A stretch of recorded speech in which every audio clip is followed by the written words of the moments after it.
I don't know about you, but I think Washington is ready for the first team. You can call me crazy or whatever you want, but if you look at some clips when he trains with the first team, he's always top, which is different than playing in the first team, but you never know until you try.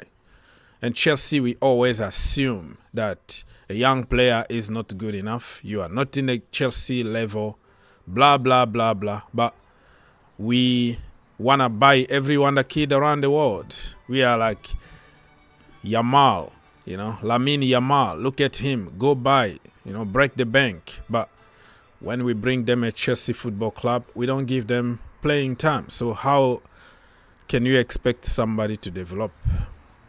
Justice for Mr. Washington.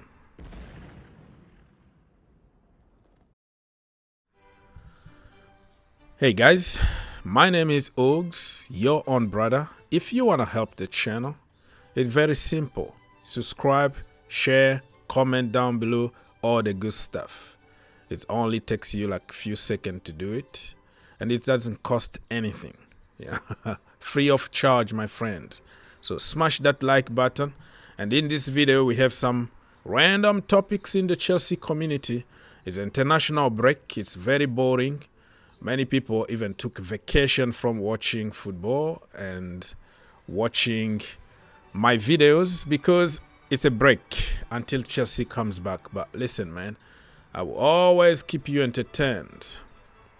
Yesterday, I talked about the USA and Jamaica. I was live streaming, very late for many people overseas, but it is what it is. So let's start by this news here that came out from Fabrizio Romano. Not from him, from the Telegraph, actually. Endrick agent Mr. Pina, or Mr. Pena, he said that, and I quote, Real Madrid decided that they were never going to miss another talent like Vini or Endrick after Neymar moved to Barcelona. Maybe there is a lesson for Chelsea because they were in front at the start, but they were worried about the fee, and then Real came and were prepared to pay that what Palmeiras, that is his former club, wanted. All right, it became almost impossible for them when basically Real Madrid came calling. We always say, right, when Real come calling, it's over. So Chelsea had all the time in the world to try and get the deal done. They were alone at the beginning of the process, but they were waiting, penny pinching, trying to negotiate a cheap price. It's too expensive. Real Madrid came, boom, 60 million, deal done. His parent, his agent, his family, they all came to not Stamford Bridge. I think they came to Cobham Training Center to, check on where their son will be training, and they were okay. They were happy about it, but the last minute Chelsea decided not to go with the deal. So what do you think? Do you think Chelsea made a huge mistake by not signing Endrick, or you think they were right not to pay 60 million because it was going to be too much? My opinion on this one is I'm still in the middle, 50-50, because you never know how this guy is going to be as he grows up. Back then, he was 16 years old. 60 million for a 16 years old. It's a little bit too much money, but the talent is there. He's like generational. If you look at what he's capable of doing, amazing. And I'm happy that we didn't miss out on Kendry Pius, because Pius also, you can tell, he is generational. He might become the next Ronaldo R9. I'm talking about the Brazilian Ronaldo here. But you never know. A bad injury or something might happen. You never know. So for me, I wanted him at Chelsea Football Club. But It's not something that I will just kill myself because I didn't get him. Because Chelsea got a lot of talent that they are not even giving a chance. Look at Angelo Gabriel. He's on loan. Andrew Santos, on loan. Diego Moreira, I don't know even where he is at the moment. Dujan Richard Whisper, still training with the kids. So Chelsea is like a cemetery for young players. They don't give people a chance. They will give you 5 minutes here, 10 minutes here from the wrong position. Never like developed you from your natural position. So, yeah, man, it is what it is. Even if we become Ballon d'Or and the best in the world, good luck to him. But we have just to start giving a chance to what we got already, isn't So, let's move on. And talking about players, number 9s, and what Chelsea should do, blah, blah, blah. Have you watched somebody called Haji Wright? He plays for the championship side, Coventry City. You know that Coventry is the team that developed Gyokeres. Viktor Gyokeres, and Chelsea want to go and buy him for 100 million. This guy, I'm not telling you that he's the next Viktor Gyokeres or the next Drogba or something, but I wanted to make a point here that sometimes Chelsea need to think outside the box and go to Championship or League 1 or League 2. You might find a gem there. You might find another N'Golo Kante from the 2nd division in France. So Chelsea scouting and data people don't have to limit themselves in the Premier League or at Monaco, France, Brazil. They have to extend their search when it comes to players because there are so many of them out there. And given the fact that Chelsea might be, financially limited to do business, they might have to go for cheap option, but that could be really very good in the future. So this is my brother from the US. I'm plugging myself here. Yesterday against Jamaica, he scored 2 goals, man of the match performance. He's tall. His size is like massive. And that's what I want to see at Chelsea right now. I want to see my number 9 to be imposing, scary, bully in the box. But I'm not telling you necessarily that it's going to be him. But you have to keep an open mind and think outside the box. Moving on. You know what? Change is not easy, my friend. Everything in life will take time, and change is not easily acceptable. So sometimes you have to carry on with the project. I've seen so many people complaining about the new project and complaining about the Boehly out and stickers, banners, everything is going around. But for me, I can see what the new regime are trying to do. I'm not saying Pochettino is the guy, and I'm not saying like Joe Shield or people in the office are perfect, but I think we are making mistakes and we're going to learn from them.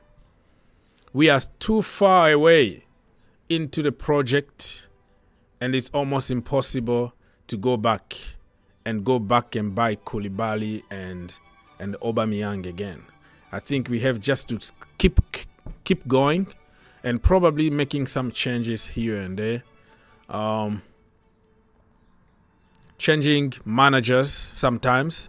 It's not always the guy who started with you who will get you to the promised land. Graham Potter did his part. Pochettino is doing his part. Probably the next part is going to be somebody else to take us to a certain level. But I think the team is awesome.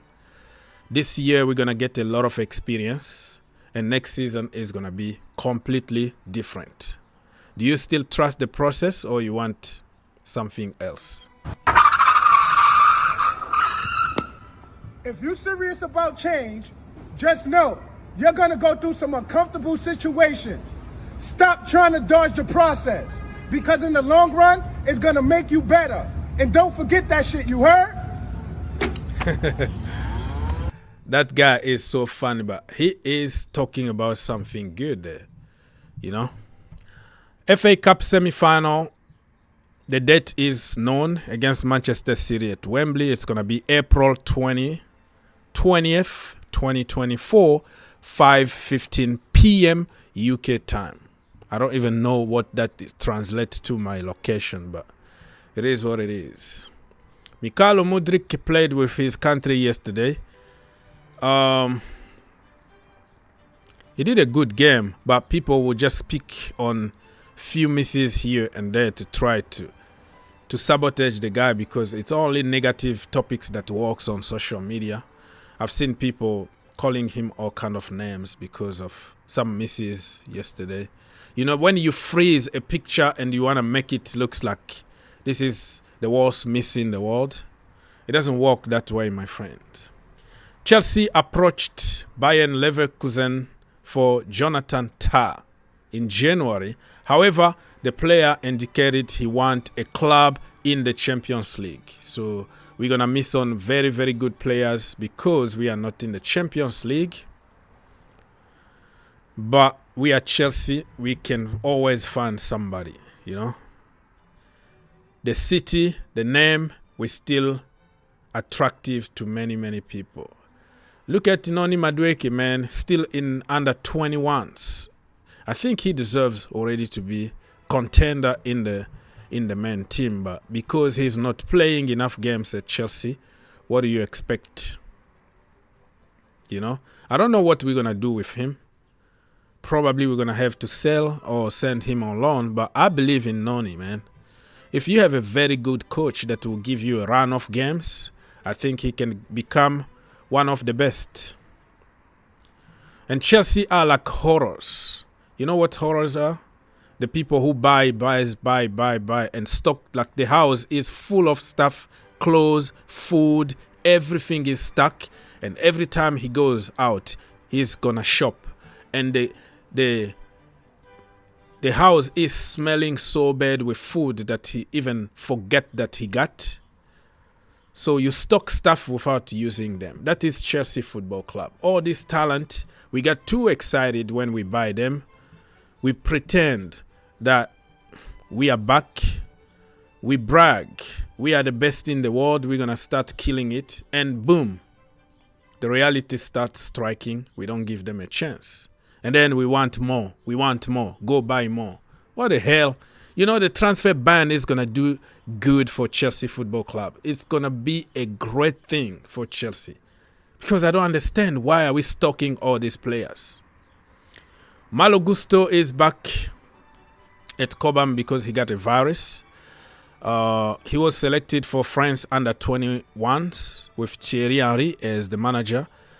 But he got a virus, so he needs to come back and recover at Cobham Training Center. So hopefully, the first game after the break, he's going to be ready to play for Chelsea Football Club. It's all good for me, though, because the worst thing is injury. If it's a virus, it's going to take a few days, and then he's going to be fine.